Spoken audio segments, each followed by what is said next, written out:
Let it be a Nick and Jane, and let it be a Mr. Smith, a banker of Nick and Jane. They both keep their money in his bank. That's why we use the title Mr. Smith with respect. Nick really wants to buy, well, let's say Jane's bicycle, but he has no money. More precisely, he has money, but not enough, only $10, while Jane wants $100 for her precious bicycle. That's a problem. What should Nick do? Well, this bicycle is so desirable. He gives Jane his $10 as a deposit and asks plaintively not to sell the bike to anyone. He says that he will bring the rest of the money soon. At the same time, he runs to his bank, to the respected Mr. Smith, to get a loan for the missing $90. As ill luck, Mr. Smith has no money at this moment, but he knows perfectly about $10, which Nick gave to Jane. And where will Jane bring his money to? That's right. She will put these $10 in her lovely bank to the same Mr. Smith. Therefore, Mr. Smith asks Nick to come back tomorrow in the hope that tomorrow he will get these $10. And everything happens this way. The next day, Jane brings $10 to the bank. The bank provides Nick these $10 on credit. Nick immediately gives them to Jane. She again puts them in a bank. The bank again provides Nick these $10 on credit, etc.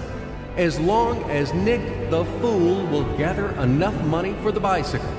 Don't you get confused yet? Be patient, I told you. These demons have been trying to confuse you during 1,000 years. These damn economists and financiers. But anyway, we will figure everything out. So what do we have in the end? Nick finally got the bike from Jane. Wow! But at the same time, Nick owes $90 to the bank, Mr. Smith, and the bank, in its turn, owes $100 to Jane. In other words, those $10, which existed initially, have magically turned into $200, $190 of debts plus real $10. But these $10 would also turn into $1,000, even in a million or a billion, if Nick would make a more expensive purchase. In this case, our $10 would make the increasing number of its cycles, circuits from hands to hands. That's it. So, what happens in today's world? SOS! It appears that banks also make money out of thin air and multiply them. Not only Fed can produce money, but banks either. In short, everybody can do this, except you and me. We are not in the business at this celebration of life. I would like to print or draw some money as well. In fact, these banks multiply money without any control. And we're still wondering why the banker lives better. What are naive fools are we? Now it is clear why. The one who produces the money, of course, lives better.